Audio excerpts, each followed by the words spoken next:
Hi, everyone. I'm Kim Perlak. I'm the chair of the Guitar Department, and welcome to a special Guitar Department Coffee Talk. This one is in honor of students in our pre-registration times. So that means all of you who are entering for the first time and everyone who's coming back. And we're filming this, taping this in our remote campus time. Looking forward to the spring 2020 hybrid semester. But I think we're also going to be talking about a lot of things that really apply to any semester. Things that are really on our minds now, but really are always on our minds no matter where we are in the world and in our Berklee community. So to that end, we've got Cheryl Bailey, Assistant Chair. Hi, Cheryl. Hi, how's everybody doing? I got my brew in my Berklee Guitar Department mug. Perfect. And Ian Steed, our Senior Department Coordinator. Hey, Ian. Hey, how's it going? You I got also coffee? have the coffee in the mug. Perfect. We're Although, ready. Yeah, cheers. So Ian he's the one who hears from everybody every day. We all do. All three of us are always talking to folks, but I think Ian, you've been talking to a lot of people and they have some pretty common things on their mind. So we're going to turn it over to you and let you sort of direct traffic here in our conversation. What's on people's minds? yeah, well, first of all, spring's going to be our first hybrid semester, right? Woo! It's the first time we're doing it. We're doing it both ways, right? We're going to be on campus and we're going to have things off campus. And so the first question a lot of people have is, what is going to be on campus for the spring? That's a Like, good do we question. have any, are there lessons? Are there classes? Are there ensembles? Yeah, I think what comes to mind to me first is that we're going to have 17 faculty who are going to be on campus.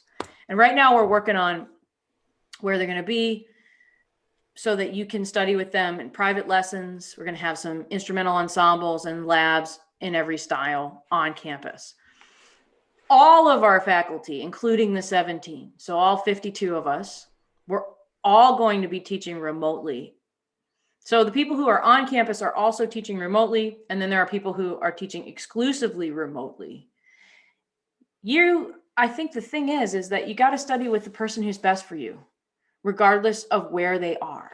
Mm. And so for those of you who are coming to campus and you really need to have something on campus, we'll work with you to make that happen. Our main priority, honestly, really is to get you set up with the faculty who are best for you and your development. And we feel really good about the remote campus, and we feel great about being on campus. Cheryl, what do you think? What's on your mind with that? Yeah, I agree. I mean, I think, well, I know we're going to have all styles represented. And we've been doing the remote thing. We're doing it at a really high level. So again, if you're the teacher that you've been studying with and you've developed a great rapport with and you love what you're doing, you can continue with that if they're remote. But we will have all styles available and guitar ensembles also that cover a wide range of styles. So I think sometimes some of the incoming students, they haven't, may or may not have a relationship, studying with one of our faculty. So if you're new, we can definitely guide you to the best people, whether they're on campus or off campus. But you will have that flexibility, and so I think it's great. I think it's a win-win situation, really. Great. Yeah, I mean, I guess another issue is that, students are, we're all going through a lot of things in our lives and dealing with, a perhaps tumultuous world at the moment. But, just in terms of the challenges, as a student and your interaction with the college, and what it means to be a student on campus versus off campus. And I'm curious as to maybe some people are a little bit more skeptical about, taking things remotely and what it means, in this time to be just staring at a screen as opposed to being, say, in a room with somebody. And what are some of the things that might be more challenging, but what are some of the things that might actually remain the same and are constant throughout this? I think those are good questions. I think, first of all, I want to say that I think that everyone who comes to school now and continues to study music, I think it's incredibly courageous. I think it's the right thing. I think that the greatest skill that we all have as musicians is learning to adapt and really getting a sense of like who you are as a musician, really being honest about your skill set and its development on your instrument and your musicianship, and then thinking about all the relationships that you're building, because those are the things that you carry with you. That's what hopefully you develop in the community at Berklee, and then you stay in our guitar community as an alum, and you take that into the next stage and the next stage of your professional career, because you're always learning, you're always developing your skills, you're always building on your relationships. And I think that this time is, in my view, is making everyone really focus on what's important in each of those things. If you look at the relationship idea, a lot of your recommendations that you'll get in this stage, believe it or not, they come from your faculty.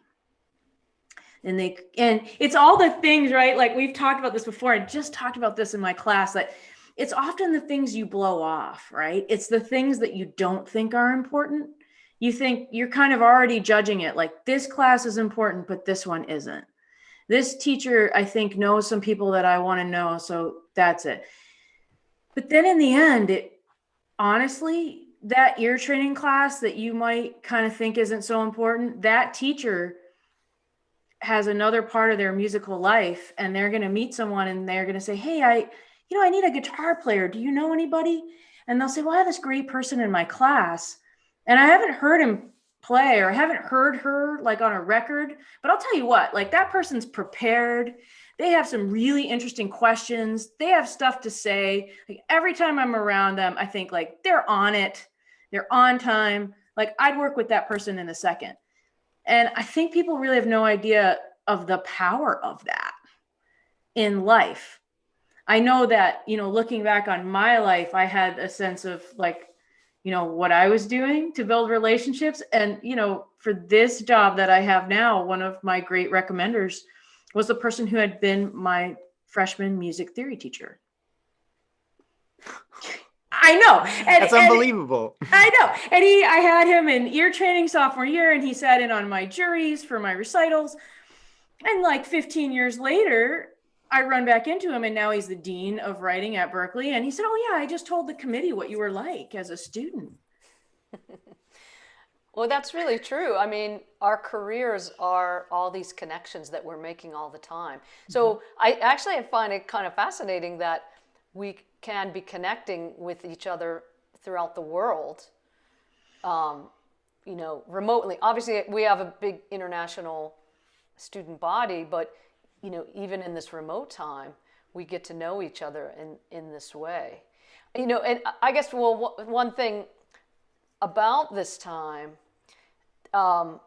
is many of our activities due to the pandemic are curtailed, right? We can't go hang out and do maybe some of the things that we did. Obviously, this is a temporary time. And again, as you were saying, Kim, it's about being able to adapt. But I think one of the great things, or one of the things that I loved about being a student, was having time to maybe work on transcriptions or study things. And I think now there's nothing. I can't really go out and hang out with over here. So, I'm going to have some more time to dig in to this transcription, or to this artist that I'm studying, or to this composition that I'm working. So I've been finding, working with my students, that they are digging in a lot deeper in this remote time without the distractions. I don't want to say these other things are distractions, because they're are part of our life, but we have to be at home a little bit more, and I think that makes it an excellent environment to really study and go deep. I agree with that. And I think that there's something that seems to be happening in my classes with students where they really have to be honest with their materials and their skill set and their strategies for writing music and learning music and playing it in a different way, in a way that really kind of takes the spotlight and shines it on there, because you have to create parts now and send them in. You're really in the spotlight in the class. You're not sort of like, there's 6 people trying things, even if we're going around the room. That's a different environment than being in Zoom and your square lights up and now it's you. And so I think a lot of people have had to say, like, wow, I'm better now at identifying my weaknesses and my strengths, and kind of forming a strategy to sort of develop more materials, develop more techniques, and take ownership of that in a way that I think is really valuable when we return, because it's valuable anytime. And then going along with that, look at where we are right now. I am talking to you on a microphone that I did not own before March, right? This is going to be a podcast. We have all of these ways of interacting that we didn't have. And that's going to be just part of our professional lives. There's no doubt about it. We always had some stuff remote and a lot of things in person. It may flip for a while. So there's that other reality, I think, that we all have to face, that things have shifted. And I say, come to school and embrace it, right? Be the first, be the one that jumps on it, and form these strong relationships with your faculty and with each other in this new world, because they'll only be stronger when some of us are back in person. I think that there's this sense of like, I just don't want to believe this is happening, so I'm going to wait it out. And then when I come back, everything will be normal. It'll be what I expect. And I think maybe the stronger choice is to come and really work through the adversity.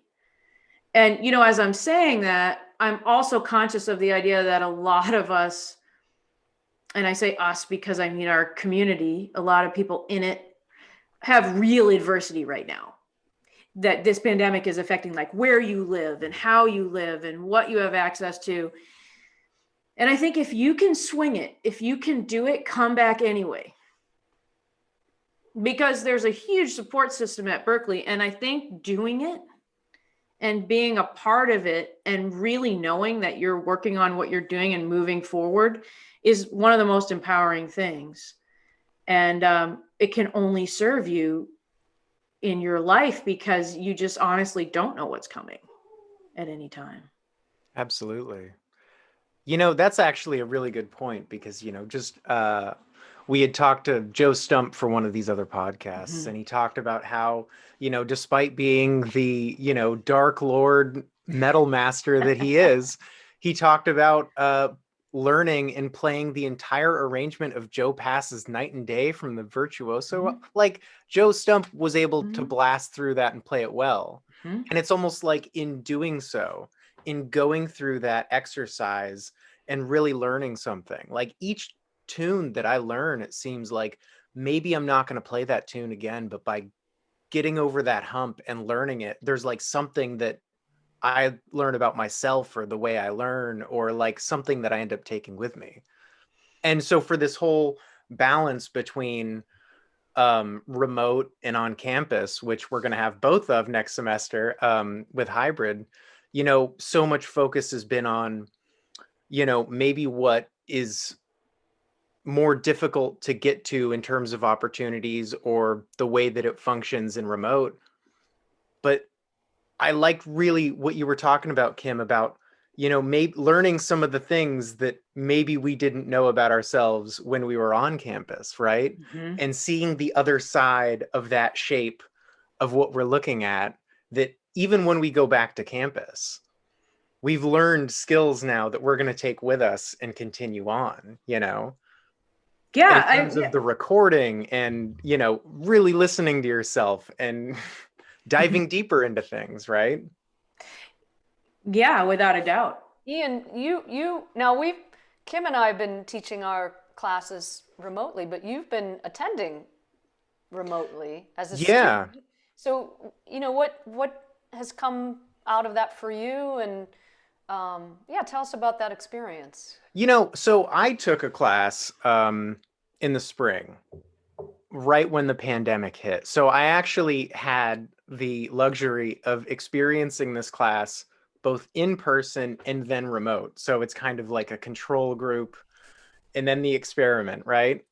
And the truth is that a lot of the things that, Kim was talking about in terms of like the different way that you would approach the material that you're learning really did change my approach to it, that I think is going to be something that I would, if I took the same kind of class again, or even with my own musical projects. Like, so one thing, it was an ensemble, and it was an ensemble where we had to write music and bring it in. And everybody in the class was like really good musicians. And but when we were on campus, I could write a melody and make it harmonize it well, and just like, you know what, there it is, and I'm just going to bring it to the class, and sort of the other musicians will just kind of bring it to life, you know what I mean?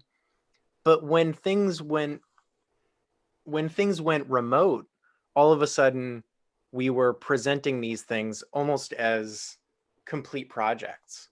And I had to record myself playing different parts and thinking about what might work in a different way, and like approaching the harmony in different ways. And like really it forced me to think about what I was doing a lot deeper than I was before, because I was like, this can work and that can work, and if it doesn't, whatever, I'm bringing it into these people and we can just edit it as we go.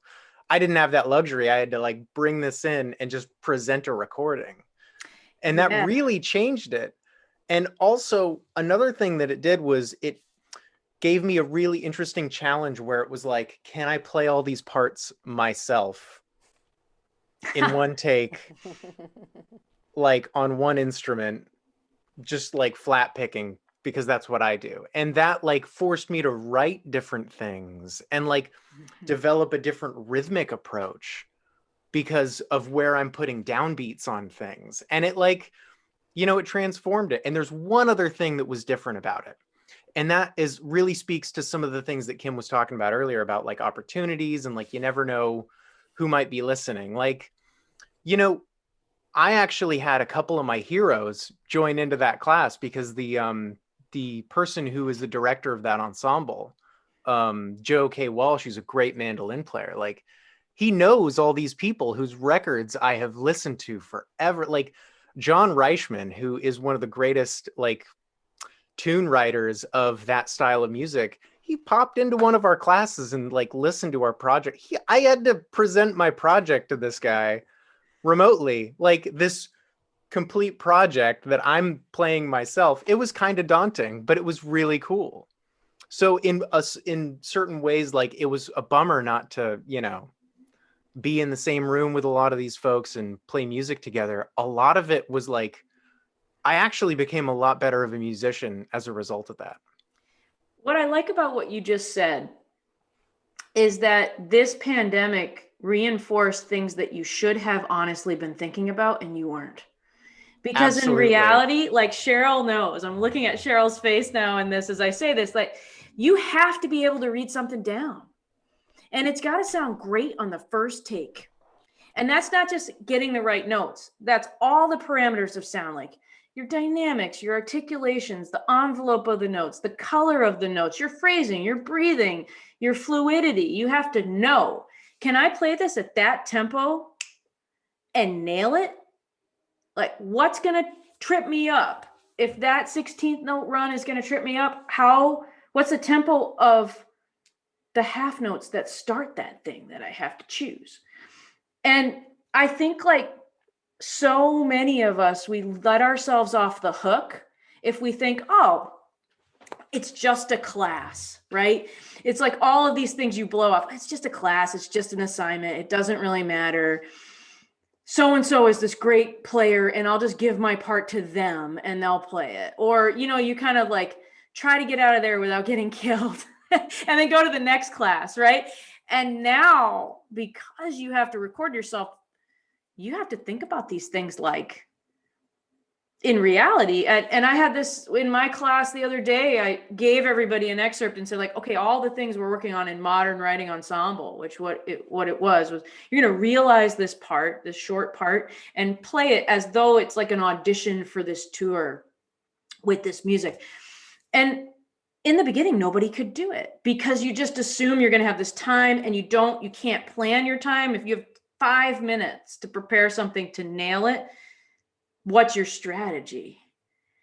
And it was really this moment for the class, like, wow, like, okay, but that's a professional skill. That's an essential skill. And so to me, in the beginning, what you said, something that really struck me, you said, like, well, if I'm just sitting in front of a computer, but you're not. You're using the computer as your way to get into our classes and our community at our college. This is not a whatever online class or a YouTube class. This is the remote campus of Berklee College of Music. And what's essential is the relationships with each other, with the faculty, and with your materials on your instrument that make it what it is, right? And so the modality is the adaptation. And, and the last thing I want to say, because I really want to hear what you have to say, is that then people will get into this, well, maybe I could do everything. What are you saying? Can I do everything remote from now on? Well, of course, the answer is no, because you always have to roll and adapt to every different situation. So the ideal is that you get great at this, and then we go back to campus and you get great at that. And then you go back and forth and back and forth and back and forth with this community. And that's what makes you, as we like to say, bulletproof, or at least as bulletproof as one can be. But you only get bulletproof by playing, right? And that's how you play. This is how you play. Yeah, Kim, I think that's right, spot on. And, in addition to, what Ian was saying, that process of preparing for this situation, the technology, getting better at that. How to mic, for instance, Ian, you have that flat top to mic that to get a great sound for production. Because I think moving forward, and I think this is what Kim is saying, is that I think, we're going to get through this pandemic, but I think there are a lot of these things that are going to stay in the industry in terms of sharing tracks and sending tracks. In a way, we're back to like the old studio days, right? Again, somebody sends you some music, you have to play it, you have to play it with a click, but it also you have to have the technology together to get a good sound. And I know myself, I've grown a lot, and I mean, I know all of us here have, gotten our gear together. How do we translate our instrument, digitally and create files that are workable and sound good? So I think that's the other side of it, is that moving forward, on the other side of the pandemic, I know a lot of these things are going to stay in the industry. So I think it's also a great introduction to doing that, or if you're already doing it, to perfect it, to get it to a really high level. Absolutely. Actually, I had a student from years and years ago, maybe like 10 years ago, 8 years ago, and he's in a really successful band. Mm-hmm. And they were like opening for big acts, and they were playing for like 1,000 people at a time. Like, it was crazy. And his whole mantra was like, we're like the real thing. We're playing in person. We're not going to like create this persona on social media and create something that doesn't actually exist. We're just going to play, and we're going to like get our thing through like playing for people. And that's super cool. Like, I love that. It's very honest. But then the pandemic happened. Mm-hmm. And then they didn't have the base of like a lot of that, say social media outreach, or how to like, interact with people on a digital scale, because the realization that we're coming to is like, this is also a real part of our world too. Like, the online world is also the real world in a way, right? Mm-hmm. Yeah, I think that's true. I think that any musician's story is a series of stories like that. I thought I had this together, and then this happened, and then I reacted to it in this way, or better, responded in this way. And then this happened that I didn't expect. And, I had a teacher who used to say, responsibility means able to respond. Hmm. And so when you take responsibility for your education and for all these things, it's like you kind of get this freedom from it, right? Because then you get to be curious and you get to be responsive. I mean, the same teacher used to tell me luck favors the prepared, right? I was like, yeah, I think about that all the time, right? And so I think that we just have this chance to be together in this moment where you don't have to be by yourself in it. You can come back to this community where we're all figuring it out together. And I'm watching people who taught here for 47 years in our department, literally, who, they have an online rig. We have people who never took their computer out of the box until March 14th, right? And then now they got stuff on YouTube. They're rocking it. They're making records, and I think like we all are doing it because the most important thing is our relationships and our instrument and our music. And so if you let that drive you, then you're ready for anything. And I think that's what we're hoping for, right? For the spring and beyond. Well, Absolutely. I love that anecdote you just told about your teacher, because that's the mentorship, right? Mm-hmm. That kind of mentoring that, again, some people go, well, I'm going to take the semester off because I can just look at stuff on YouTube. Mm-hmm. But you can interact with it, but it does not interact with you. So, by being either if you're able to be on campus with us, okay, cool. But if you can't, you're not going to miss that mentorship. And probably all of us here would agree, or I can think of lessons I had with my teachers where we never even took the guitar out. Right. We just talked about concepts and stuff. And those were sometimes the deepest revelations, of course, when we get our guitars out and play and stuff. But I think this is the important thing, that you'll miss out if you're not here with us remotely or in person. You miss that insight, and even it's just that discussion about a concept, or you could be discussing poetry or another artistic form that will inform and help your artistry and craft grow. And we do that together. You can't do that in a vacuum. Yeah, I think that's right. And I think that, there's this fear that coming in a remote semester is a loss. And I think I'd rather look at it like coming in a remote semester is a change. Because I think what people are finding, especially if you haven't yet, if you're watching this and you haven't yet, if you're listening and you're saying, what will I miss? I think one of the great things that I see on people's faces when we meet in class is that there's this sort of triumph now, like, oh yeah, like this worked out. It's kind of amazing to them. Like, here are all the things I'm learning that I can't wait to bring when we are back in person. Like, there's a lot of things that we're learning to not take for granted that we're doing together. And I think we miss seeing each other. I think that's just a reality. We miss seeing each other in person, but there's a way that we're connecting now too, that I think, I don't know, some of them are deeper or just as deep, and that's something to think about. I don't think that this is a time where we're like, okay, that's over. Thank goodness. Like that's not what's happening now. And I think that's been really cool for me. Yeah, it's a lot less small talk, Oh man, you know what? I'll tell you what, every student that I teach is early, and there isn't one person who's missed one class. Wow. Since March. And I've been teaching, I taught in the summer too. And I think there's one time where someone had like an internet issue and they couldn't come. That was it. And I have not seen perfect attendance like that. I think a lot of people took a lot of things for granted when we were on campus without meaning to. Like, there's no slight there.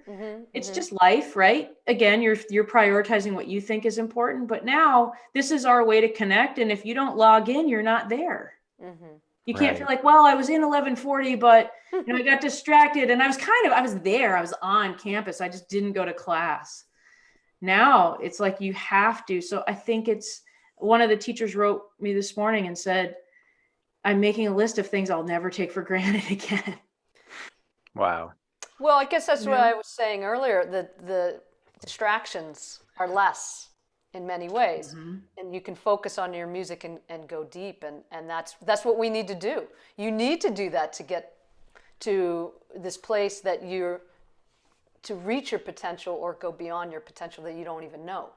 So Yeah, right. And then at the same time too, on our remote campus, you can still meet with people. You don't go up to their office anymore. You can't sit in front of Tomo or Tronzo or David Gilmore's office or your office or my office and hope we walk by. You have to write an email, but you can still drop in for one-on-one time and virtual office hours. And our office is open all the time.